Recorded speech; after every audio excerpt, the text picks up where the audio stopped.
ان الحمد للہ نحمده ونستعینه ونستغفره ونعوذ باللہ من شرور انفسنا ومن سیئات اعمالنا من يهده الله فلا مضل له ومن يضلل فلا هادي له واشهد ان لا اله الا الله وحده لا شريك له واشهد ان محمدا عبده ورسوله اما بعد فإن خير الحديث كتاب الله وخير الهدي هدي محمد صلى الله عليه وآله وسلم وشر الأمور محدثاتها وكل محدثة بدعة وكل بدعة ضلالة وكل ضلالة في النار.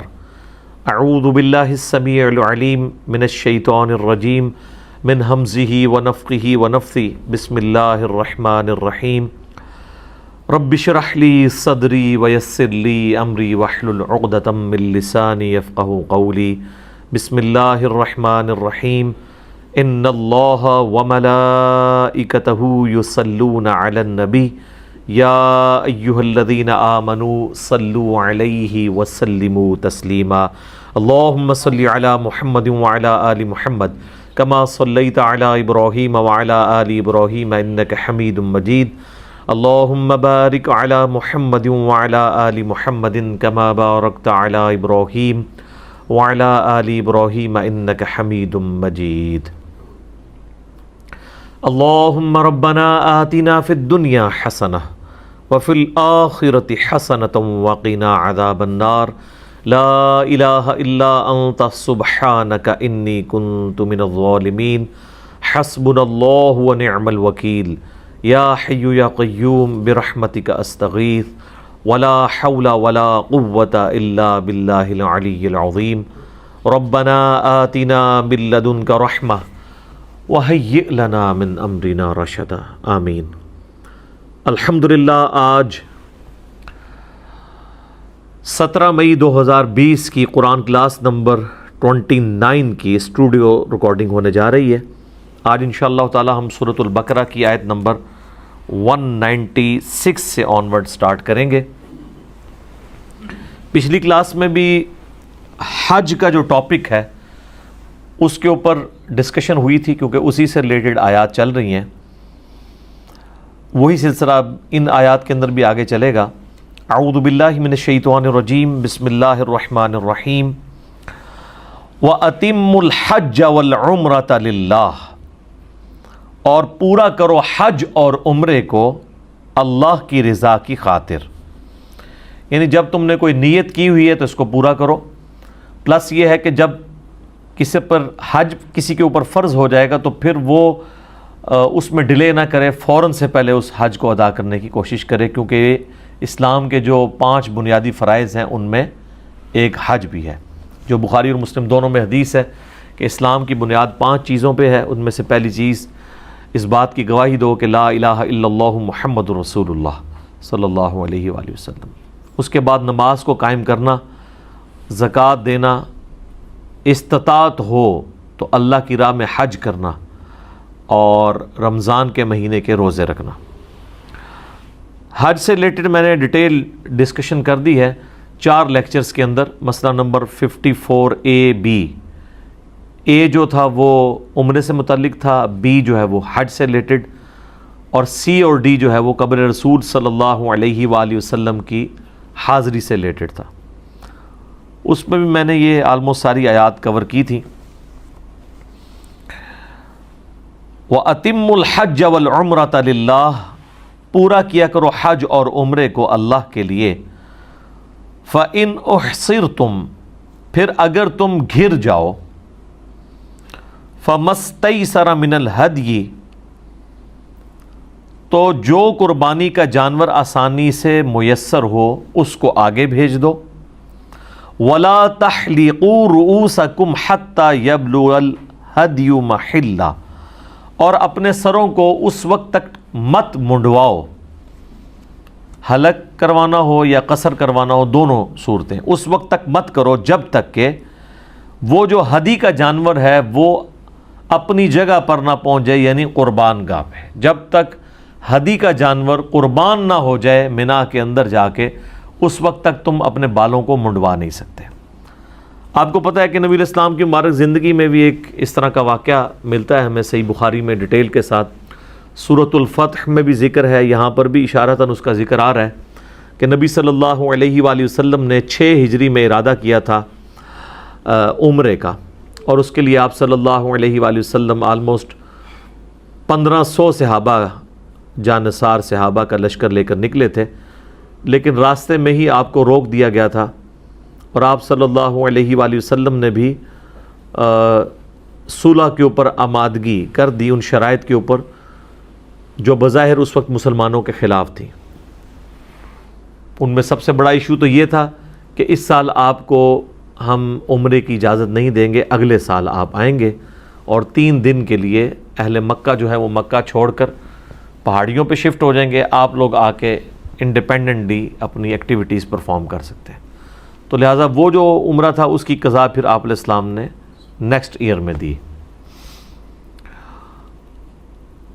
6 ہجری کے اندر صلح حدیبیہ ہوگی، حدیبیہ کے مقام کے اوپر بخاری میں بڑی ڈیٹیل حدیث ملتی ہے۔ اب اس میں جب یہ چیز طے پائی تو اب ظاہر صحابہ کرام نے تو احرام بھی پہنا ہوا تھا، احرام تو اس وقت تک نہیں کھولنا جب تک قربانی کا جانور ذبح نہ ہو جائے، اور باقی ایکٹیویٹیز بھی پرفارم کرنی تھی۔ تو جب یہ صلح ہو گئی تو آپ صلی اللہ علیہ وآلہ وسلم نے صحابہ کو حکم دیا کہ اپنے احرام کھول دو، یہیں پر جانور کو ذبح کرنے کے بعد اپنے احرام کھول دو اور باقی یہیں پہ حاصل کر لو، اگلی دفعہ ہم آئیں گے۔ لیکن صحابہ کرام میں سے کوئی بھی نہیں اٹھا۔ نبی علیہ السلام نے اس بات کو ریپیٹ کیا لیکن کوئی کھڑا نہیں ہوا۔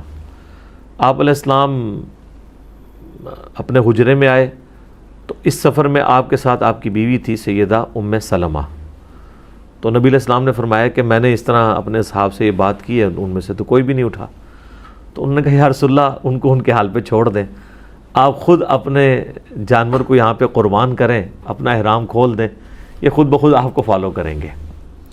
صحابہ کرام کو تھوڑا کافروں پر غصہ بھی تھا، پلس وہ اس امید میں بھی تھے کہ شاید کوئی نیا حکم آ جائے، ہمیں قتال کی اجازت مل جائے۔ بہرحال نبی علیہ السلام نے جب یہ کیا تو پھر ایک ایک کر کے سارے اٹھے اور سب نے اس سنت کے اوپر عمل کیا۔ تو اسی کانٹیکسٹ میں یہ چیز آ رہی ہے کہ اگر تم گھیر لیے جاؤ تو پھر تم جو ہے وہ قربانی کے جانور کو آگے بھیج دو، جب اپنی قربان گاہ کو وہ پہنچ جائے اور تمہیں پتہ چل جائے وہ قربان ہو گیا، پھر اپنا احرام کھولو اور یعنی وہ جو سر منڈانے والا معاملہ کرنا ہے۔ لیکن یہاں پر وہ بھی نہیں تھا کیونکہ وہ قربانی کا جانور بھی آگے نہیں جانے دے رہے تھے، اس لیے نبی علیہ السلام نے قربانی کا جانور بھی وہیں پر ذبح کر لیا۔ تو اس سے یہ بات بھی پتہ چلی کہ عمرے کے لیے بھی قربانی کا جانور ہدی جسے کہا جاتا ہے وہ لے کے جا سکتے ہیں آپ، اگرچہ یہ اوبلیگیٹری نہیں ہے، یہ صرف ریکوائرمنٹ ہے حج قران کی یا حج تمتع کی، وہ آگے آ جائیں گی آیات۔ لیکن اگر کوئی اس طرح کر لیتا ہے تو یہ بھی ایک افضل عمل ہے۔ تو جب تک ہدی کا جانور اپنے محلے میں نہ پہنچے، اچھا یہ عربی کا لفظ ہے محلہ، ہم اردو میں سے کیا کہتے ہیں محلہ۔ تو یہ جو بڑے بڑے لغت والے اردو والے علماء بھی ہیں، پروفیسر بھی ہیں، وہ آپ دیکھیں گے تو ہمیشہ ہی بولتے ہیں محلہ۔ ایون ہمارے اردو کے اس لفظ کو جب انگلش میں رومن میں لکھا جاتا ہے تو MO کے ساتھ لکھا جاتا ہے نا، لیکن یہ لفظ ہے محلہ۔ لیکن اس میں کسی غلطی نہیں نکالنی چاہیے، اس کی وجہ ہے کہ اگرچہ یہ لفظ غلط بولا جا رہا ہے لیکن اردو میں مستعمل ہے، اردو میں چلتا ہے۔ الٹا محلہ بولنے سے کوئی اور ہی نہ کوئی چیز سمجھ لے اس کو، ٹھیک ہے۔ تو ایک اور لفظ ہے وہ بھی قرآن میں آیا ہے، مستقبل، فیوچر۔ اردو میں ہم کیا اسے بولتے ہیں مستقبل۔ اب مستقبل آپ بولنا شروع کر دیں گے تو مستقبل لوگ کہیں گے شاید اس کو اردو ہی نہیں آتی ہے۔ ہاں جہاں پر اتنا زیادہ کوئی لفظ مستعمل نہ ہو وہاں پہ آپ تھوڑا بہت چینج کر دیں تو پھر کام چل جاتا ہے۔ فَمَنْ كَانَ مِنْكُمْ مَرِيضًا، پس جو کوئی تم میں سے مریض ہو، اگر کوئی بیمار ہو، او بِهِ اذى، یا اسے کوئی تکلیف ہو، من رأسہ، اس کے سر میں تکلیف ہو سکتی ہے، جوئیں پڑی ہوئی ہوں، ظاہر اتنے بڑے بڑے بال رکھے ہوتے تھے عرب کے لوگوں نے۔ اس کانٹیکسٹ میں بخاری میں حدیث ہے کعب بن عجرہ کہتے ہیں کہ میں نبی علیہ السلام کے ساتھ تھا تو میرے بال بڑے گھنے تھے، اس میں جوئیں پڑ گئیں، تو اور جوئیں وہ کہتے ہیں اتنی زیادہ پڑی کہ وہ کپڑوں پہ گرتی تھیں. تو نبی علیہ السلام نے جب میری حالت دیکھی تو حضور نے مطلب آپ کو بھی ترس آیا. تو یہ پھر آیات نازل ہوئی کہ اگر اس طرح کسی کو جوئیں پڑ دیں، اب ظاہر ہے کہ وہ کوئی 4 گھنٹے کی فلائٹ تو نہیں ہے اسلام آباد سے جدے کی، وہ تو 15 دن کا سفر ہے مدینے سے مکے کا، اور اس میں بھی حدیبیہ پہ پہنچے ہیں، ابھی کئی دن کا سفر باقی ہے، اور اتنی زیادہ جب جوئیں پڑی ہوئی ہوں تو انسان کو رات کو نیند بھی نہیں آتی. تو پھر یہ حکم نازل ہوا کہ اگر کسی کے سر کے ساتھ اس طرح کا ایشو ہو جائے تو اگرچہ وہ احرام جب تک قربانی جانور نہ ہو جائے اس وقت تک آپ سر نہیں منڈوا سکتے، یہ ترتیب ہے نا اس کی. تو اس کے لیے پھر یہ ہے کہ وہ اب یہ اس کی مجبوری ہے، وہ اپنا سر منڈوا دے، لیکن اس کے عوض پلینٹی ادا کرے گا،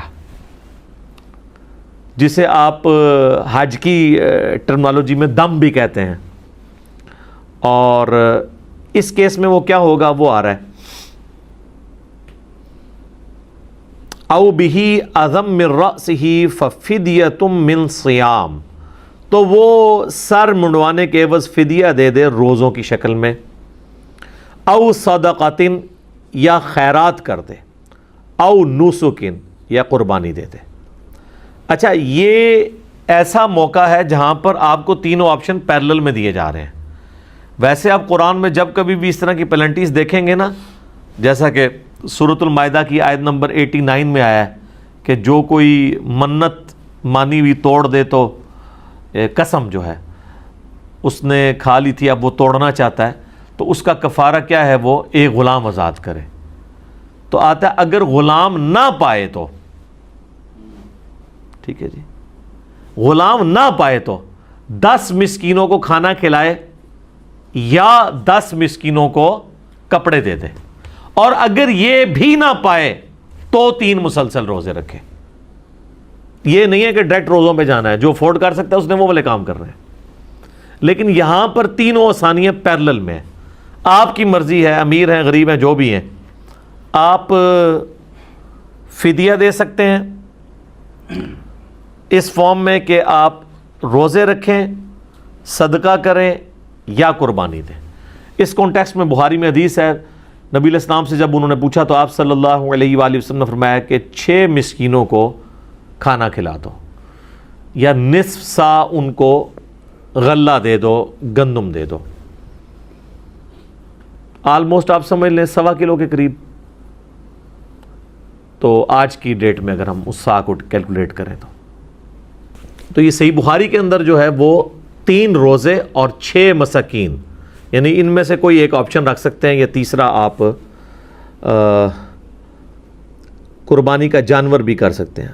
اس میں پھر یہ ہے کہ ایک پورا جانور ہی ظاہر دینا ہوگا. اگر ایک سے زیادہ لوگ ہوں گے تو پھر آپ اونٹ کے اندر 7 لوگ اور گائے کے اندر بھی 7 لوگ شریک ہو سکتے ہیں، اور اگر وہ عید قرباں والا معاملہ ہو اس میں اونٹ کے اندر 10 حصے بھی ہیں.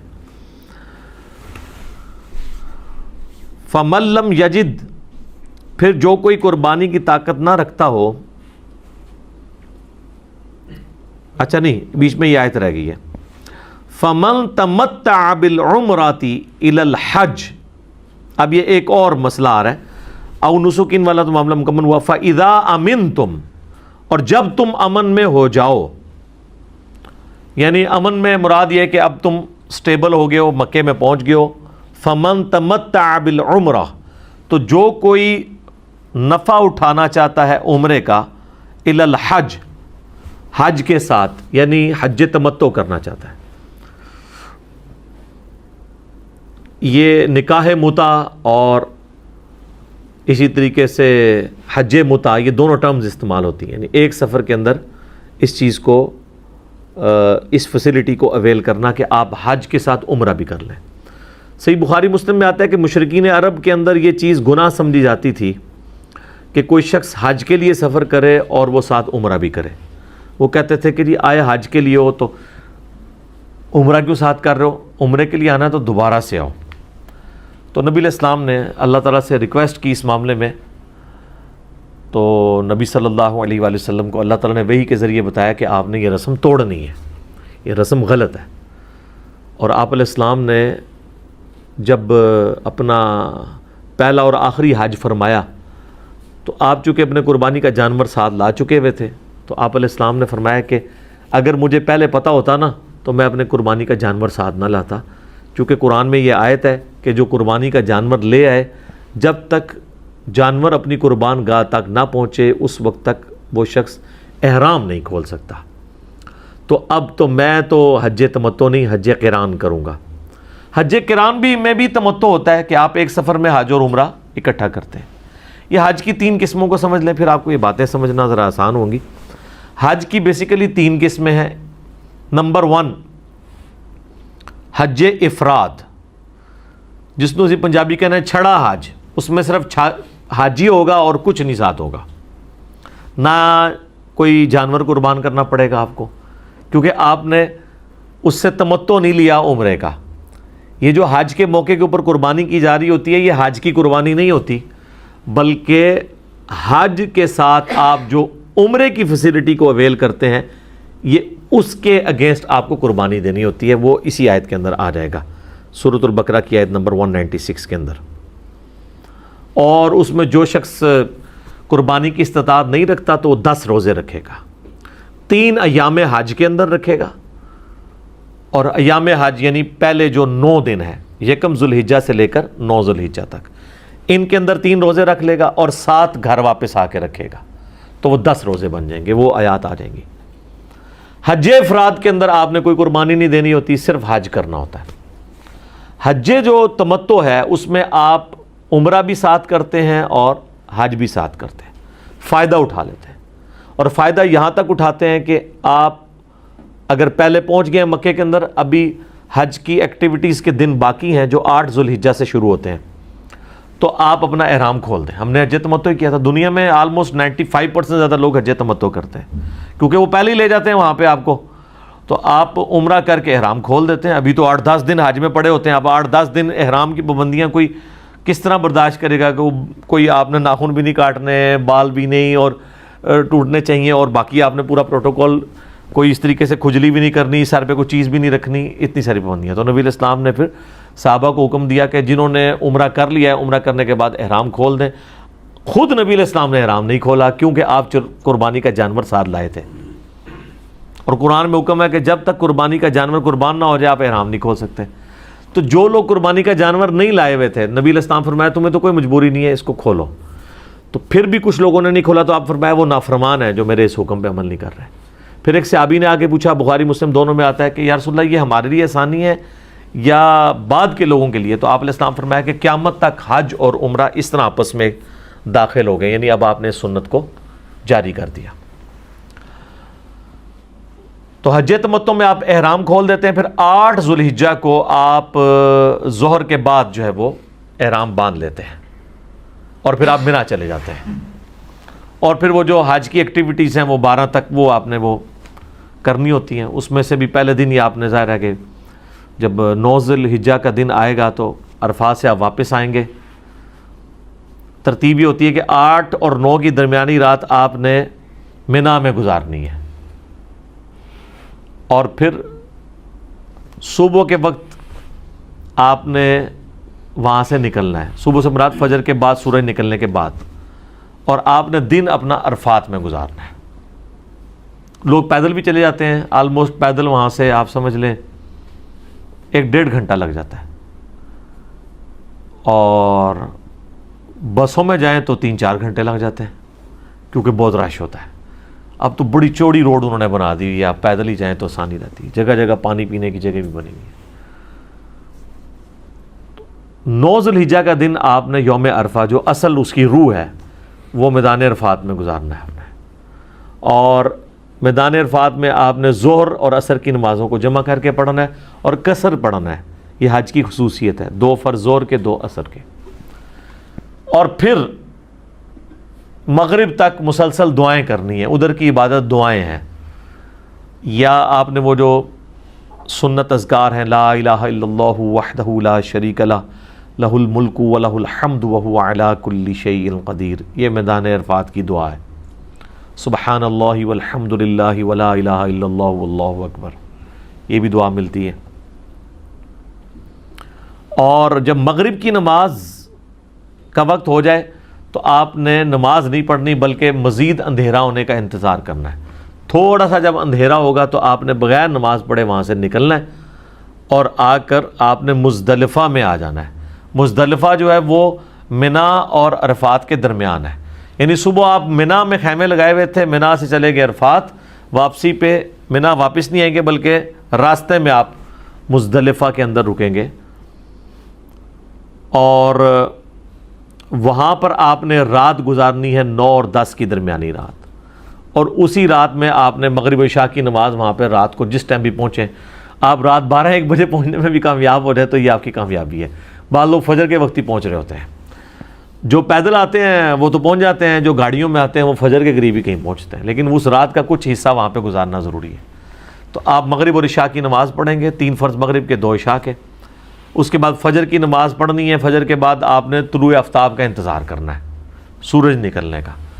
جیسے ہی سورج نکلے گا تو آپ نے پھر منا آ جانا ہے اپنے خیموں کی طرف، کیونکہ یہ پہلا دن ہے جس میں آپ نے وہ جمرات کو کنکریاں مارنی ہے، جس کو کہتے ہیں شیطان کو کنکریاں مارنی ہے. اور یہ ہے 10 ذوالحجہ کا دن. حاجیوں کے لیے 10 ذوالحجہ کے دن عید کی نماز کوئی نہیں ہے، کیونکہ انہوں نے اپنی ایکٹیویٹیز پرفارم کرنی ہے. احرام انہوں نے پہنا ہوا ہے تو سیدھا جائیں گے. وہ 3 جمرات ہیں، یعنی وہ جس کو شیطان کہتے ہیں یہاں کے لوگ، جن کی نشانی بنی ہوئی ہے. منا سے آپ کعبے کی طرف جائیں تو سب سے پہلے ایک چھوٹے والا آئے گا، پھر درمیانے والا اور اینڈ پہ بڑے والا آتا ہے جو کعبے والی سائڈ کی طرف ہے. تو پہلے دن آپ نے پہلے 2 کو کنکریاں نہیں مارنی ہوتی ہیں بلکہ تیسرے والے کو مارنی ہوتی ہیں. اور اس کے لیے جو کنکریاں آپ نے آئندہ دنوں میں بھی مارنی ہے نا، وہ آپ نے مزدلفہ سے ہی چننا سنت ہے. وہ پلاسٹک کے شاپنگ بیگ میں وہیں سے چھوٹی چھوٹی کنکریاں جمع کر لیتے ہیں. یعنی وہ اتنی کنکریاں ختم نہیں ہوتی. اتنے لوگ حج کرتے ہیں، پھر بھی ہو سکتا ہے وہاں پھکوا بھی دیتے ہوں وہ وہاں سے اٹھا کے دوبارہ. ادروائز تو ظاہر ہے پرابلم ہو. لاکھوں لوگوں نے اگر اتنی کنکریاں اٹھانی ہیں اور فالتو ہی اٹھانی چاہیے، کہیں نشانہ رہ جاتا ہے تو پھر وہ یہ نہ واپس آنا پڑ جائے 4-5 کلومیٹر. ٹھیک ہے، تو لوگ فالتو لے کے چلتے ہیں، لیکن اٹھانی وہیں سے ہے سنت. یہ نہیں کہ وہاں سے کوئی اٹھا کے کسی کی لے کے مارنی ہے.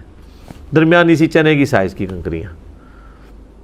اور وہی وہ مقام ہے جہاں پہ آپ کو پتہ بڑی بھگدڑ مچا کرتی تھی، بڑے لوگ شہید ہوتے تھے. اب تو خیر وہ انہوں نے اس کو کئی سٹوریز بنا دیا ہے اور ٹائمنگ ڈسکس اس طرح کی ہوئی ہے انہوں نے ڈسٹریبیوٹ کے لوگ آسانی کے ساتھ یہ کام کر لیں.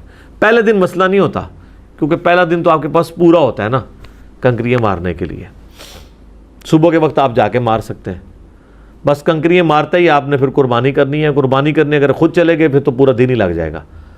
تو بہتر یہ ہے کہ کسی ایک بندے کو ہائر کریں جس کو آپ سارے گروپ کے جانور لے کے دے دیں، اسے فون پہ بتا دیں. یا اگر بینک میں جمع کروایا تو بینک والوں نے آپ کو ٹائمنگ دی ہوتی ہے، اس کے مطابق آپ قربانی ہو جائے گی. قربانی ہوتے ہی پھر اب آپ آزاد ہیں کہ اپنے سر کے بال منڈوائیں، احرام کھول دیں اور سادہ کپڑوں میں آ کے طواف زیارت کریں. طواف زیارت کرنے کے بعد آپ نے واپس منا میں رات گزارنی ہے. یعنی 10 اور 11 کی درمیانی جو رات ہے وہ بھی منا میں گزارنی ہے. پھر 11 اور 12 کی درمیانی رات بھی وہاں پہ گزارنی ہے. اور اگلے 2 دنوں میں وہ جو یہ یعنی آپ نے 11 اور 12 کو جو کچھ کرنا ہے وہ اس میں آپ نے تینوں کو کنکریاں مارنی ہوتی ہیں. خیر یہ پورا ایک طریقہ ہے، میں ایک ساری اس کی نٹی گریٹیز میں تو پھر 1 گھنٹہ اور لگ جائے گا. میں ایک چیز بتاؤں. اوورال میں آپ کو بتا رہا ہوں کہ حج تمتع میں یہ ہوتا ہے کہ آپ نے احرام کھول دینا ہوتا ہے عمرہ کر کے اور دوبارہ 8 ذوالحجہ کو باندھنا ہوتا ہے. قران میں یہ ہے کہ آپ نے احرام چلاتے رہنا ہے حتیٰ کہ آپ ساری حج کی ایکٹیویٹی پرفارم کرتے ہوئے وہاں تک پہنچے. تو نبی علیہ السلام نے حج قران کیا تھا، لیکن وہ بھی تمتع کی ایک شکل ہے کہ آپ نے نفع تو اٹھا لیا ہے، تو اس کے لیے قربانی ضرور دینی ہوتی ہے. وہ اب آگے ذکر آ جائے گا. فمن تمتع بالعمرہ، جو کوئی نفع اٹھائے گا عمرے کا الی الحج، حج کے ساتھ، یعنی حج قران کرے یا حج تمتع کرے. فمستیسر من الہدی، تو جو اسے قربانی کا جانور میسر ہو وہ دے گا. فمن لم یجد، تو جو کوئی اس کی طاقت نہ رکھے یعنی اتنا غریب ہے، فصیام 3 ایام، تو وہ 3 دن کے روزے رکھے گا فی الحج، حج کے دنوں میں. وَسَبْعَةٍ إِذَا رَجَعْتُمْ، اور 7 رکھے گا جب واپس آئے گا. تِلْكَ عَشَرَةٌ كَامِلَةٌ، یہ ہوئے پورے 10. 3 یعنی حج کے دنوں میں وہیں پہ رکھنے ہوں گے. حج کے دن کون سے ہیں؟ 1 ذوالحجہ سے لے کے 9 ذوالحجہ تک. اور 10 کو تو آپ روزہ نہیں رکھ سکتے، منع ہے۔ بہتر تو ہے کہ 9 ذی الحجہ کا بھی نہ آئے، لیکن اگر مجبور نہ آ جائے تو خیر ہے، کیونکہ حاجی کے لیے 9 ذی الحجہ کا روزہ نہیں ہے، لیکن حرام نہیں ہے، اگر اس دن میں آ جائے تو رکھ سکتا ہے، تو 7 روزے گھر آ کے رکھے گا۔ لیکن یہ کام کوئی بھی نہیں کرتا، سب لوگ قربانی دیتے ہیں، جو ظاہر ہے حج پہ پہنچنے میں کامیاب ہو جائے آج کے دور میں، اس کے لیے قربانی دینا تو کوئی مسئلہ نہیں ہوتا۔ روزے تو یہ یعنی ظاہر ہے کہ ایک زیادہ مشکل فٹیک والا کام ہے نا، تو لوگ قربانی دیتے ہیں۔ ذالک لمن لم یکن اہلہ حاضر المسجد الحرام، یہ رعایت اس کے لیے ہے جس کے گھر والے مسجد حرام کے قریب نہ رہتے ہوں۔ جس کے گھر والے مسجد حرام کے قریب رہتے ہوں گے تو پھر وہ حج افراد ہی کرے گا، اسے حج تمتع یا حج قران کرنے کی ضرورت نہیں، وہ تو جب چاہے عمرہ کر سکتا ہے۔ اس کے لیے نہیں ہے، یہ آفاقیوں کے لیے جو باہر سے آ رہے ہوتے ہیں، ان کے لیے ظاہر ہے زندگی میں ایک دفعہ ہی انہوں نے جانا ہے، تو اللہ نے آسانی دی ہے کہ ایک سفر میں آپ عمرہ اور حج جمع کر سکتے ہیں۔ اچھا، بعض لوگ وہاں پہ یہ کرتے ہیں کہ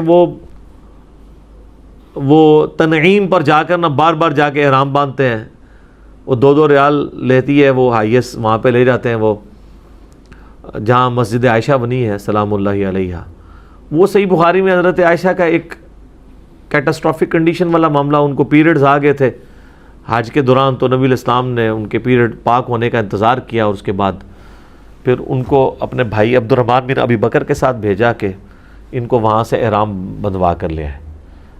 تو حالانکہ وہ کوئی میقات تو نہیں ہے، وہ تو مکے کی باؤنڈری کے اندر ہی آتا ہے، تو وہاں پہ صرف ایسی عورت کے لیے معاملہ ہے کہ وہ ایسا کر سکتی ہے، ادروائز جس نے ایک سفر میں ایک حج اور عمرہ کر لیا دیٹس آل، بار بار عمرے آپ نہیں کر سکتے، یہ بدعت ہے، اور سب کے نزدیک بدعت ہے۔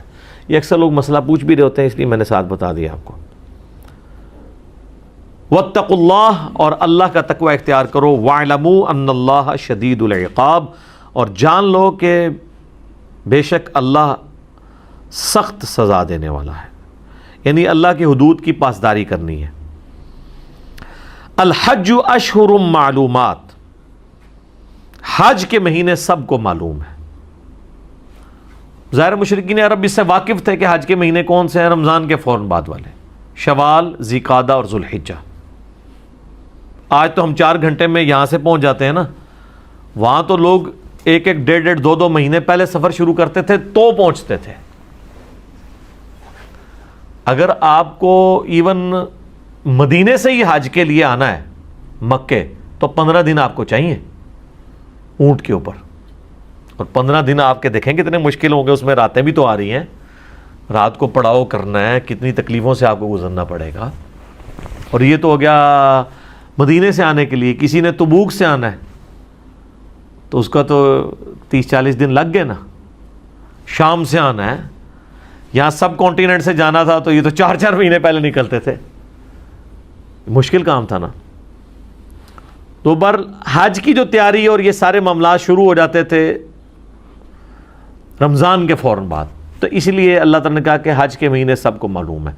اس سے یہ بات بھی پتہ چلی کہ جو سنت اور تواتر ہے یہ قرآن حکیم سے پہلے کا چل رہا تھا، اور جہاں پر کہیں کوئی خرابی تھی وہ قرآن نے ہائی لائٹ کر دی، اور جہاں پہ ہائی لائٹ نہیں کی ہے وہ اسی طریقے سے چلتی رہے گی۔ تو اس سے یہ بات پتہ چلی کہ سنت ابراہیمی جاری تھی، صرف اس میں خرابیاں آئی ہوئی تھی۔ فَمَنْ فَرَضَ فِيهِنَّ الْحَجِّ، تو جو کوئی نیت کر لے اس میں حج کی، تو اسے 3 چیزوں کا خیال رکھنا ہے۔ فَلَا رَفَثَ، تو کوئی بے حیائی والا معاملہ نہ کرے، وَلَا فُسُوق، نہ کوئی نافرمانی والا، اللہ کے حکم عدولی والا کوئی مسئلہ ہو، وَلَا جِدَالَ فِي الْحَجِّ، اور نہ ہی حج میں کوئی جھگڑا کرے۔ یہ 3 چیزیں گنوائی گئی ہیں، بے حیائی سے بچنا ہے، گناہ کے کاموں سے بچنا ہے، اور جھگڑے سے بچنا ہے۔ صحیح بخاری میں حدیث ہے کہ جس نے حج کیا اور یہی 3 چیزیں آپ نے گنوائی کہ وہ بے حیائی سے بچ گیا، گناہوں سے بچ گیا، فسق سے اور جھگڑے سے، تو وہ ایسا ہی ہے گویا آج ہی ماں کے پیٹ سے پیدا ہوا ہے، سارے گناہ اس کے معاف۔ صحیح مسلم میں بھی حدیث ہے کہ حج مبرور، مقبول حج پچھلے کے سارے گناہوں کو معاف کر دیتا ہے، ایمان لانا پچھلے کے سارے گناہوں کو معاف کر دیتا ہے، اور اللہ کی راہ میں ہجرت کرنا پچھلے کے سارے گناہوں کو معاف کر دیتا ہے۔ تو یہ تینوں کام ویسے وہاں پہ یہ یہاں دیکھنے میں آسان لگ رہے ہیں، بڑے مشکل کام ہے، خصوصاً یہ جو تیسرا کام ہے نا، جھگڑے سے بچنا۔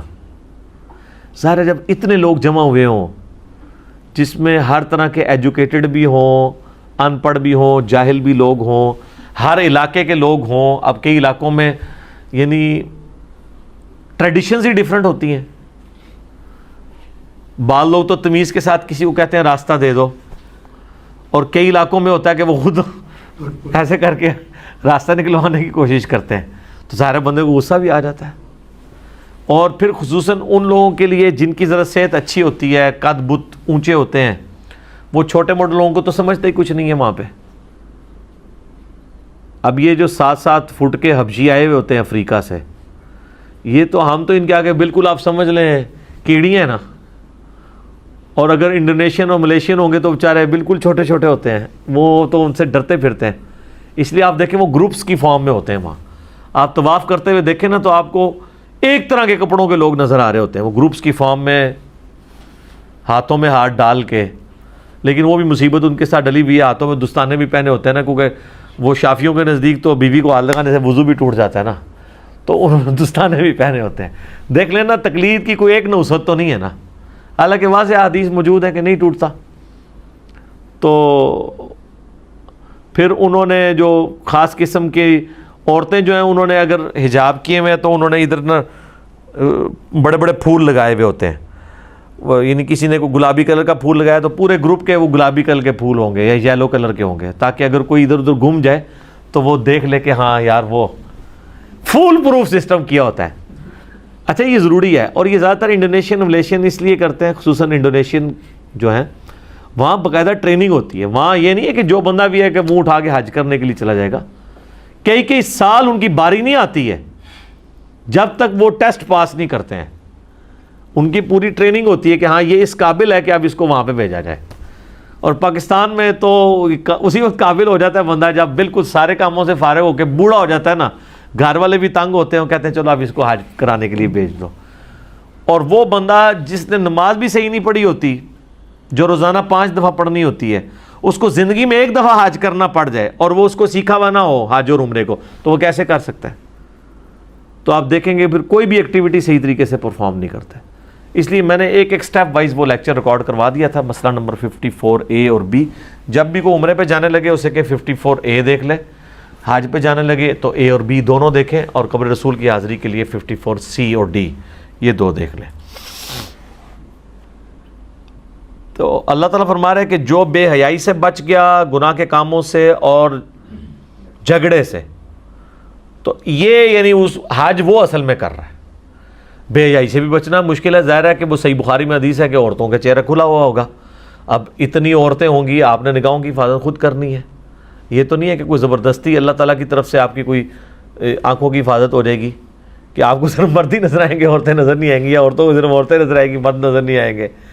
گناہ کے کام، گناہ کے تو کئی ایک کام وہاں پہ ہو جاتے ہیں، لوگوں کی جیبیں کاٹ جاتی ہیں جی، لوگ بھیک مانگ رہے ہوتے ہیں، کوئی منا کے خیموں میں اپنا کوئی بیگ رکھ کے چلا گیا بیچارہ باہر، وہ واپس آتا ہے تو وہ اس کے اندر ریال ہی نہیں اس کو پھر واپسی پہ ملتے۔ اسی لیے حاجیوں نے بیچاروں نے یہاں پہ یعنی اپنے وہ جو احرام کے نیچے بیلٹ باندھی ہوتی ہیں، آپ دیکھیں جب بھی کوئی عمرے حج کے لیے جاتا ہے اس کو اسپیشل لوگ کہتے ہیں بیلٹ لے کے جانی ہے، وہ بیلٹ اسی لیے لے کے جاتے ہیں نا کہ اس بیلٹ کے اندر وہ پاسپورٹ رکھ لے گا پلس پیسے رکھ لے گا، کیونکہ کمرے میں، ہوٹل کے کمرے میں چھوڑنے کا رسک یا منا کے خیمے میں چھوڑنے کا رسک تو نہیں لیا جا سکتا، اسلامی بھائیوں سے خطرہ لگا رہتا ہے۔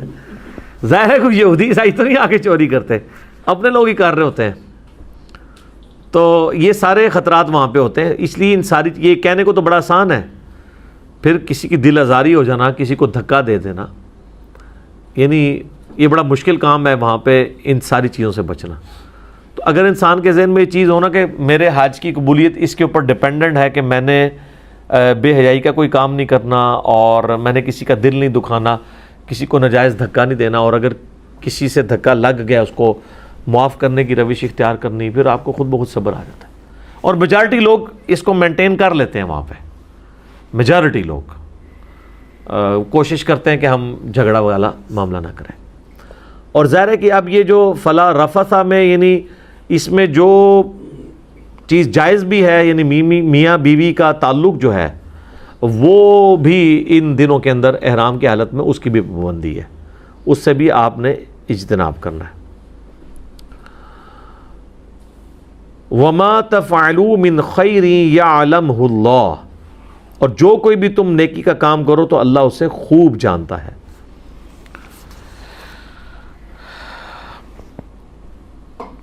وَتَزَوَّدُوا فَإِنَّ خَيْرَ الزَّادِ التَّقْوَى، اور سفر کا توشہ بھی زاد راہ بھی لے لیا کرو. یہ اردو میں لفظ زاد استعمال ہوتا ہے، اور سب سے بہتر زاد راہ تو تقوی ہے. وَاتَّقُونِ يَا أُولِي الْأَلْبَابِ، اور مجھ سے ڈرتے رہو اے عقل مندو. یعنی ساتھ آپ نے زاد راہ بھی رکھنا ہے. یہ نہ ہو کہ وہاں پہ جا کے آپ بھیک مانگتے رہیں یا یہ کہ میری جیب کٹ گئی ہے. اپنا وہ وہاں پہ رہنے کا جتنا خرچہ ہے وہ اپنا ساتھ گھر سے لے کے چلیں. یعنی اس سے یعنی وہ صوفیاء کے کانسیپٹ کو بھی ایک طرح سے رہبانیت کو بھی کنڈیم کر دیا گیا ہے کہ صرف توکل پہ نہیں آپ نے چلنا، اپنا زاد راہ ساتھ لے کے چلنا ہے. یعنی اگر کوئی 40 دن کے لیے جا رہا ہے تو اس کے پاس اتنی رقم یا ریسورسز ہونے چاہیے کہ 40 دن گزار سکے. اچھا پہلے جو 8 سے 30-40 سال پہلے حج عمرے کے لیے لوگ جاتے تھے نا، وہ سارا راشن بھی ادھر سے لے کے جاتے تھے، چینی، پتی، چاول. وہاں پھر مینا میں بھی اپنا وہ پکاتے تھے، اور کئی لوگ تو چولہے بھی لے کے جاتے تھے یہاں سے. لیکن اب لوگوں کو عقل آ گئی ہے کہ یہ اس طرح کرنے سے اپنی فٹیگ کی بڑھانے والی بات ہے. کوئی خاص فرق نہیں پڑتا. ہر چیز جو جس ریٹ پہ پتی یہاں مل رہی ہے نا اسی ریٹ پہ آپ کو وہاں پہ مل جائے گی. چینی بھی مل جائے گی. ہوٹلوں کے اندر کمبائنڈ آپ کو کچن بھی مل جاتے ہیں، اگر کبھی چائے بنانی پڑ جائے تو وہ آپ بنا سکتے ہیں. کوئی اتنا ایشو نہیں کہ ادھر سے اتنا زیادہ آپ سامان اٹھا کے لے جائیں. ادھر سے بس تھوڑا سا سامان ہونا چاہیے، اتنا سامان ہو جو آپ کے ہینڈ بیگ میں آ جائے. اگر آپ نے بکنگ والا سامان رکھا تو سر پھر آپ جو ذلت کاٹنی پڑتی ہے نا جا کے وہاں پہ آپ کو ایئرپورٹ کے اوپر، کیونکہ ہینڈ بیگ والے تو نکل جاتے ہیں باہر. دوسروں والوں کو تو اپنا وہ انتظار کرنا پڑے گا سامان کا. 1 گھنٹہ بھی لگ سکتا ہے، اس سے بھی زیادہ لگ سکتا ہے. ظاہر ہے جہاز پہلے خالی ہوگا، پھر وہ اس سے بیلٹوں پہ ڈالیں گے اور یہ ہوگا، پھر آپ ڈھونڈتے رہیں گے اور یہ سارا کام. تو میں تو ایون حج پہ بھی گیا تھا اپنی وائف کے ساتھ 2007 کے اندر، تو 2 ہینڈ بیگ ہم نے رکھے تھے. ایک اس نے اٹھایا تھا، ایک میں نے. وہ کوئی بہت بڑا نہیں، 3 جوڑے رکھ لیے اپنے، ایک تولیہ رکھ لیا. That's all. اس سے زیادہ ضرورت ہی نہیں، کیونکہ وہاں پہ آپ کو اچھا خاصا ٹائم مل جاتا ہے. 3 جوڑے آپ کے پاس ہوں، صرف وہاں سے لیں، ایک چھوٹی سی بالٹی لیں تو دھو لیں، تو آرام سے آپ کے دن نکال سکتے ہیں. وہ کپڑے گندے تو ہوتے نہیں ہیں، نہ تو وہاں پہ اس طریقے سے پولوشن ہے، نہ کوئی گندگی ہے، صاف ستھرا ماحول ہے. گاڑی سے میں بیٹھ کے آپ حرم میں جا رہے ہیں، حرم سے گاڑی میں بیٹھ کے واپس آ رہے ہیں، سارا ایئر کنڈیشن ماحول ہے، تو کپڑے کہاں سے گندے ہونے ہیں؟ پسینہ بھی نہیں آنا. ہوٹل میں آئیں گے تو وہاں بھی اے سی ہے، لابی میں آئیں گے وہاں پہ بھی اے سی ہے، مسجد میں جائیں گے وہاں پہ بھی اے سی ہے. ٹھنڈ ضرور لگتی ہے وہاں لوگوں کو، گرمی شرمی کو نہیں لگتی. ٹھنڈ والا معاملہ ہو جاتا ہے. تو زاد راہ اللہ تعالیٰ نے فرمایا ساتھ لے کے چلو، یہ نہ وہاں پہ بھیک مانگتے پھرو. یعنی یہ چکر نہیں ہونا چاہیے. اور سب سے بہترین زاد راہ جو لے کے چلو وہ تقوی ہے. یہ نہیں ہے کہ مطلب آپ نے دنیا کا سارا ساز و سامان تو ساتھ رکھا ہوا ہے، اور خوف خدا، برائی سے بچنے کا جذبہ، آئندہ نیک بننے کا ارادہ یہ آپ ساتھ ہی نہیں لے کے جا رہے. تو جس طرح جاؤ گے اس طرح ہی واپس آ جاؤ گے، شاید اور پکے ہو کے آ جاؤ. دیکھ لینا آپ کتنے بڑے بڑے اسمگلر ہیں، عمروں پہ حجوں پہ جاتے رہتے ہیں، کوئی فرق نہیں پڑتا. بلکہ جیسے ہی وہ حج عمرہ کر کے آتے ہیں نا تو مزید تیز ہو جاتے ہیں. اور جو یعنی مارکیٹ کے اندر اس قسم کے جو تاجر ہیں، بےایمانی کرنے والے، اگر اس کے نام سے سیدھا حاجی بھی لگتا ہو نا تو لوگ کہتے ہیں اچھا یہ حاجی بھی ہے، پھر اللہ دی پناہ. ٹھیک ہے نا، حاجی صاحب. اور آگے پھر کہلواتے بھی ہیں حاجی. ٹھیک ہے جی. لیس علیکم جناح ان تبتغوا فضلا من ربکم، اور تم پر اس میں بھی کوئی گناہ نہیں ہے کہ تم وہاں پر بھی اپنے رب کا فضل تلاش کر سکتے ہو. یعنی مشرکین عرب میں، صحیح بخاری میں آتا ہے، یہ رسم تھی کہ حاجی جو ہے وہ کوئی کاروبار نہیں وہاں کر سکتا. تو اللہ نے وہ بھی رسم توڑ دی کہ نہیں، آؤٹ اسٹیشن اگر لوگ آئے ہیں، اس زمانے میں بارٹر سسٹم تھا، آپ کو پتہ ہے، کرنسی تو نہیں ہوتی تھی. ایک بندہ ہندوستان سے یہاں سے مسالہ جات لے کے چلا گیا ہے، وہاں پہ مسالے مہنگے ہیں، اور یہ مسالے وہاں پہ بیچ کے وہاں سے کھانا خرید لیتا ہے. پہلے تو یہی سسٹم چلتا تھا نا. عرب کے لوگ جو ہیں وہ اپنی چیزیں یعنی کھجوریں بیچتے تھے، اس کے وہ کاٹن خریدتے تھے، کیونکہ وہاں پہ کاٹن نہیں اگتی تھی. ہمارے ان علاقوں میں کاٹن پائی جاتی ہے، مسالہ جات پائے جاتے ہیں. اور ایون یہ ہندوستان کے علاقے کی جو تلواریں ہیں یہ بڑی مشہور تھی. المہند اسی لیے نام رکھا ہے نا انہوں نے، المہند المفند، ہند کی تلوار کو المہند کہا جاتا تھا. تو عرب کے لوگوں میں یہ بڑی مشہور مانی جاتی تھی المہند. تو اس طرح بارٹر سسٹم تھا. تو اللہ نے اجازت دی ہے کہ آپ یعنی چیزیں یہاں سے لے کے جا سکتے ہیں، وہاں پہ جا کے آپ ان کو بیچیں، ان کی چیزیں آپ لے سکتے ہیں. تو یعنی حاجی کے لیے کاروبار کرنا بھی یہ جائز ہے. ابھی بھی آپ دیکھیں نا، یہ کتنے لوگ جو ہیں وہاں سے سونا خرید کے لاتے ہیں، وہاں سے سونا لے کے آتے ہیں، تو یہاں اچھی قیمت پہ وہ بک بھی جاتا ہے اس اعتبار سے کہ وہ پیور ہوتا ہے سونا. یا آپ کسی عام سونا لے کے جائیں کسی گولڈ سمتھ کے پاس، وہ اتنا ریٹ نہیں لگاتا. اگر وہ سعودیہ سے لیا ہوا آپ کے پاس اس کی ریسپٹ موجود ہے تو وہ اچھا ریٹ لگ جاتا ہے. اس طرح کئی ایک چیزیں وہاں سے لوگ لے آتے ہیں یہاں بیچنے کے لیے، کئی لوگوں کو گفٹ دینے کے لیے بھی لے کے آتے ہیں. فَإِذَا أَفَضْتُم مِّنْ عَرَفَاتٍ، جب تم عرفات سے واپس لوٹو، تو ظاہر ہے کہ آپ نے پھر کہا ہے فَاذْكُرُوا اللَّهَ عِنْدَ الْمَشْعَرِ الْحَرَامِ، تو مشعر حرام کے پاس آپ نے اللہ کا ذکر کرنا ہے. اسی کا نام مزدلفہ بھی ہے، جو مکے اور آپ عرفات کے درمیان ہے، منا اور عرفات کے درمیان. وَاذْكُرُوهُ كَمَا هَدَاكُمْ، اور تم اللہ کا ذکر کرو اس بات پہ جس طرح کہ اس نے تمہیں وہ ذکر سکھایا ہے. وَإِن كُنتُم مِّن قَبْلِهِ لَمِنَ الضَّالِّينَ، اگرچہ تم اس سے پہلے کھلی گمراہی میں تھے. یعنی اس بات کے اوپر اللہ کا شکر ادا کرو اور ان الفاظ کے ساتھ جو اس نے تمہیں سکھائے ہیں. تو وہ جتنے بھی وظائف ہیں، سبحان اللہ والحمد للہ ولا الہ الا اللہ واللہ اکبر، لا الہ الا اللہ وحدہ لا شریک لہ والا وظیفہ، اس طریقے سے لبیک اللہم لبیک، لبیک لا شریک لک لبیک، ان الحمد والنعمت لک والملک لا شریک لک، یہ سارے کے سارے وظائف جو بھی ہیں آپ کر سکتے ہیں. ثم افیضوا من حیث افاض الناس، پھر اے قریش کے لوگوں تم بھی وہیں سے واپس ہوا کرو جہاں سے باقی لوگ واپس ہوتے ہیں. واستغفر اللہ، اور اللہ سے معافی مانگو، ان اللہ غفور رحیم، بے شک اللہ بخشنے والا مہربان ہے. اچھا، قریش کے لوگوں میں نا ایک صحیح بخاری میں آتا ہے، ان کے اندر نا ایک تکبر تھا. وہ کہتے تھے کہ ہم چونکہ مکے کے رہنے والے ہیں، ہمیں عرفات جانے کی کوئی ضرورت نہیں ہے، ساڈا آج اتھے ہی ہے. تو وہ منا سے ہی واپس آ جایا کرتے تھے. تو اللہ تعالیٰ نے فرمایا کہ بھئی تم بھی وہاں سے جا کے واپس آیا کرو جیسے باقی لوگ آتے ہیں، یعنی تمہارا بھی عرفات میں جانا ضروری ہے، ادروائز یہ حج نہیں تمہارا ہوگا. اور عرفات سے واپسی پہ مزدلفہ میں بھی رکنا ہے. وہ یہ کہتے تھے ہم تو یہاں کے رہنے والے لوگ ہیں، ہمیں کوئی ضرورت نہیں ہے، یہ تو باہر کے لوگوں کے مسئلے ہیں کہ وہاں پہ جائیں گے. جیسے وہ پریویلیجز لوگوں کو حاصل ہوتے ہیں. جیسے آپ دیکھیں کہ امام مسجد ہیں یا مدرسوں کے بڑے بڑے استاد ہیں، وہ تو سمجھتے ہیں ہم یہاں ہی رہتے ہیں، ہم بے شک آخری رکعت میں جا کے ملے، ہے نا، یا بعض اپنی کرا لیں گے جماعت. تو یہ قریش کو بھی تھا کہ ہمیں عرفات جانے کی کوئی ضرورت نہیں ہے، ہم تو مکے کے رہنے والے ہیں. تو انہوں نے وہیں اپنی چرپائیاں بنا میں ڈالی ہوتی تھی، اور کرتے کیا تھے، اللہ کا ذکر نہیں کرتے تھے، بیٹھ کے اپنے بزرگ بابوں کو یاد کرتے تھے. یار ہے قرآن میں پھر اللہ نے ذکر کیا کہ جس طرح اپنے بابیاں نو روندے پھرتے ہو نا، ان کے واقعات سناتے تھے. کوئی کہے گا جی میرا دادا یہ تھا، تو وہ ایک بندے نے سنی، وہ اس سے اگلا اس سے لمبی چھوڑتا تھا کہ میرا دادا تو یہ کر لینا سی. تو اس طرح نہیں کس سے کہانیاں سنایا کرتے تھے.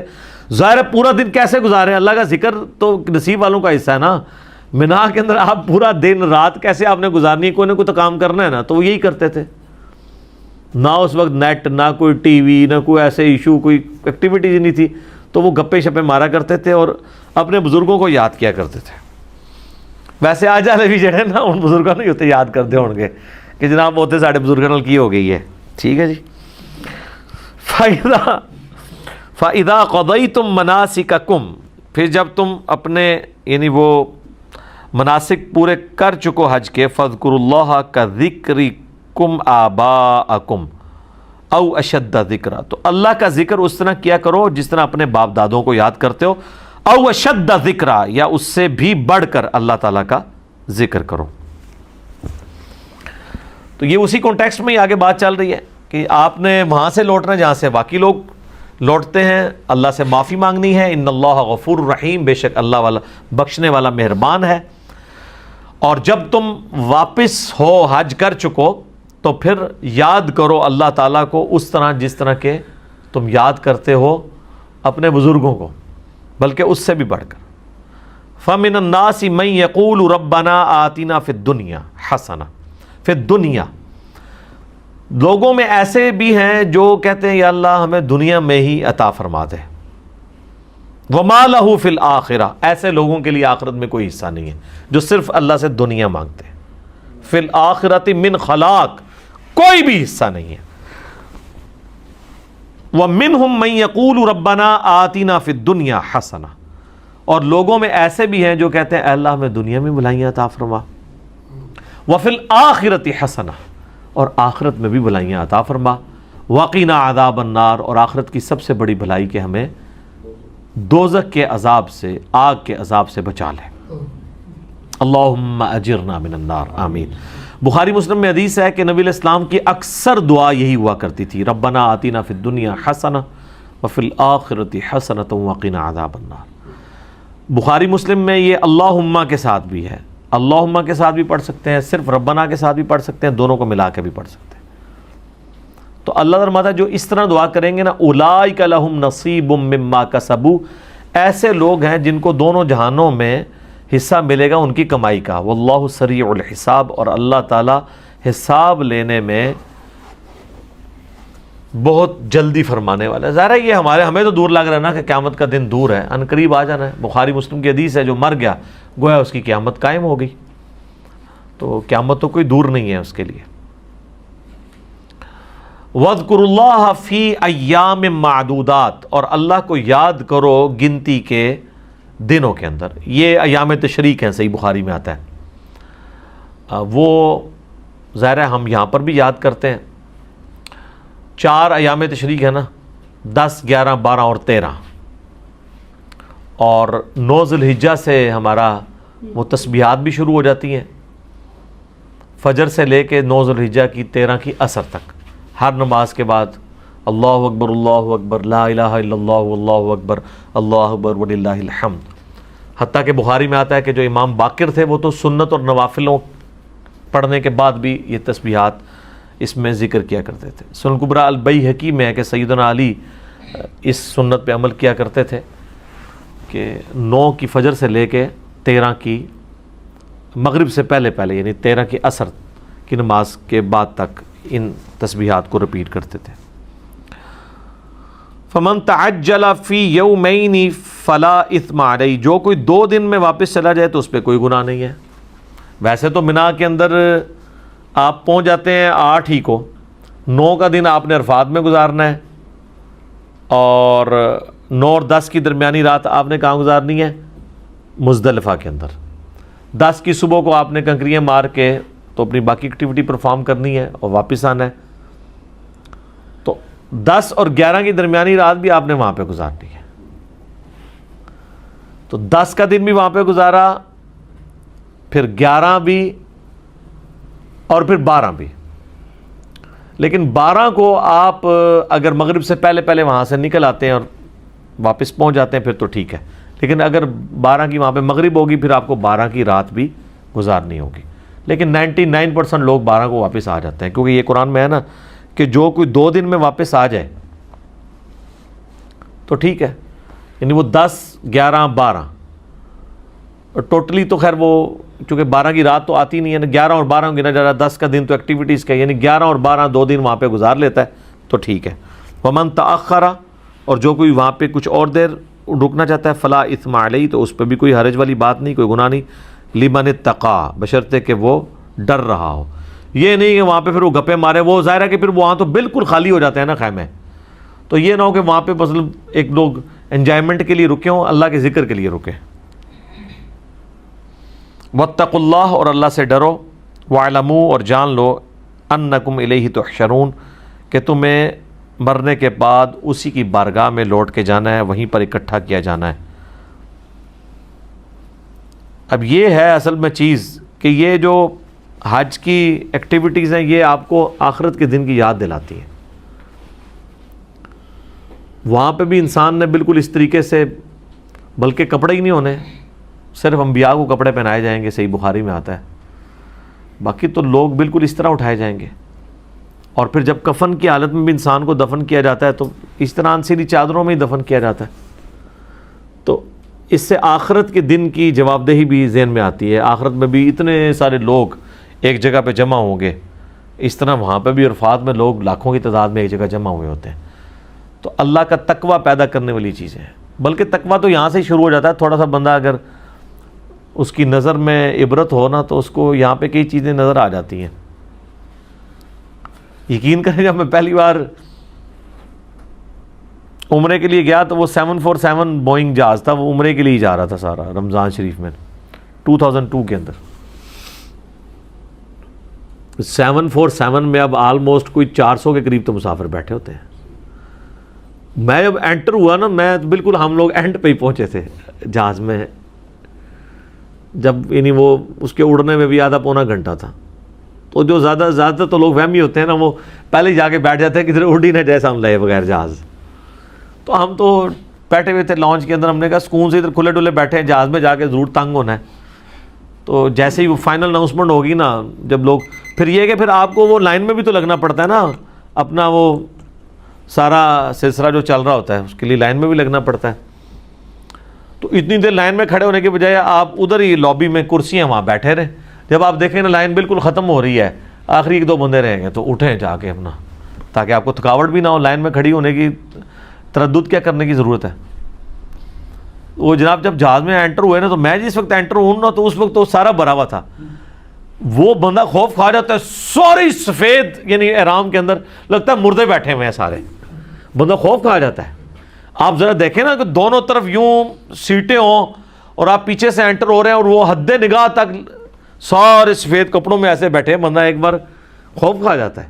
مجھے اس وقت احساس ہوا کہ یار یہ سفید کپڑے جو ہے نا بالکل یہ موت کی یاد دہانی کرواتے ہیں انسان کو، سارے ہی بیٹھے ہوئے ہیں اس حالت میں۔ خیر خوف اس لیے بھی زیادہ آ گیا کہ ان دنوں میں وہ ایئر کریش انویسٹیگیشنز بھی دیکھتا ہوتا تھا، تو ہمیں تو یہ بھی لگا رہتا تھا نہیں جہاز توڑ پہنچنا بھی ہے کہ نہیں۔ حالانکہ دنیا میں سب سے سیف سفر جہاز کا ہے، سب سے سیف، ہاں ٹرین سے بھی زیادہ سیف۔ یہ ہمیں لگتا ہے نا کہ جو چیزیں زمین پہ چلتی ہیں وہ زیادہ سیف ہیں، نہیں۔ اگر 1000 دفعہ ایک جہاز اڑے، چلیں 1000 تو تھوڑا ہے، 1,00,000 دفعہ اگر ایک جہاز اڑے اور 1,00,000 دفعہ کوئی بس یا ٹرین چلے تو اس کے آپ حادثات کیلکولیٹ کریں گے، ہو سکتا ہے 1,00,000 دفعہ میں ایک دفعہ بھی اسے حادثہ نہ ہوا ہو جہاز کو، لیکن ٹرینوں کو تو آئے دن ہوتے ہیں حادثات۔ تیز گام کو آپ دیکھ لیں کتنے حادثات پچھلے 8-10 سال میں ہو چکے ہیں، ریل کار کو ہو چکے ہیں، بسوں کو تو خیر ہوتے ہی رہتے ہیں۔ تو اس اعتبار سے جہاز کا سفر سب سے سیف ہے۔ لیکن یہ ہے کہ جہاز میں جب کوئی مسئلہ ہوتا ہے بچتا کوئی بھی نہیں ہے۔ ٹرین میں تو بسوں میں بچنے کے تو پھر کوئی چانس ہوتے ہیں نا، جہاز میں تو پھر آر یا پار والا معاملہ ہوتا ہے۔ تو یہ آخرت کے دن کو یاد دلانے والی ایکٹیویٹی ہے مسلمانوں کی انٹرنیشنل گیدرنگ جو ہے حج کے موقع کے اوپر۔ حج کا ٹاپک اب بس اس آیت کے اوپر کنکلوڈ ہو گیا، اب ایک اور ٹاپک کی طرف بات جائے گی، وہ انشاءاللہ ہم اگلی دفعہ ڈسکس کریں گے۔ تو یہ 203 نمبر آیت کے اوپر یہ ٹاپک مکمل ہو گیا جو حج کا شروع ہوا تھا۔ اس میں یہ جو دعا یہ ربنا آتنا فی الدنیا حسنہ، یہ ہم نے فرض نماز کے بعد اذکار میں بھی ڈالی ہوئی ہے، اس کو ضرور کیا کریں۔ مسلم شریف میں ایک حدیث ہے کہ ایک صحابی تھے، وہ اتنے سخت بیمار ہوئے کہ صحابہ کہتے ہیں گویا کہ چڑیا کے بچے کی طرح ان کی ہڈیاں نکل آئیں، جیسے وہ چھوٹا بچہ ہوتا ہے۔ نبی علیہ السلام عیادت کے لیے آپ نے حالت دیکھی تو آپ نے فرمایا تم اللہ سے کیا مانگتے ہو بھائی؟ انہوں نے کہا یا رسول اللہ میں اللہ سے کہتا ہوں جو مجھے آخرت میں عذاب دینا ہے تو دنیا میں دے لے۔ اللہ نے نبی علیہ السلام فرمایا سبحان اللہ، کیا تم اللہ کے عذاب کی استطاعت رکھتے ہو اس دنیا کے اندر بھی؟ تمہیں تو چاہیے تم دعا کرو ربنا آتینا فی الدنیا حسنہ، وفی الآخرۃ حسنۃ وقنا عذاب النار۔ صحابہ کہتے ہیں اس نے وہ دعا کی چند دن تو وہ بالکل بستر مرگ سے اٹھ کے بالکل صحیح ہو گیا۔ تو اس طریقے سے یہ دعا، اس پہ میرا کلپ بھی ہے کہ سب سے بیسٹ دعا کون سی ہے جو ہر چیز کو کور کرے، دنیا میں بھی بھلائیاں مانگ لی، آخرت کی بھلائیاں بھی مانگ لی، اور آخرت کی سب سے بڑی بھلائی بھی مانگ لی، وقنا عذاب النار۔ اسی پہ کنکلوڈ کرتے ہیں، اللہم ربنا آتینا فی الدنیا حسنہ وفی الآخرۃ حسنۃ وقنا عذاب النار، آمین۔ اللہ تعالیٰ سے دعا ہے جو حق بات میں نے کہی اللہ تعالیٰ ہمارے دلوں میں راسخ فرمائے، اگر جذبات میں میرے منہ سے کوئی غلط بات نکل گئی اللہ تعالیٰ ہمارے دلوں سے محو کر دے، ہمیں معاف بھی فرما دے، ہمیں کتاب و سنت کی تعلیمات پر عمل کر کے دوسرے بھائیوں تک پہنچانے کی توفیق عطا فرمائے۔ سبحانک اللہم وبحمدک، اشہد ان لا الہ الا انت، استغفرک واتوب الیک، وما علینا الا البلاغ المبین۔ جزاکم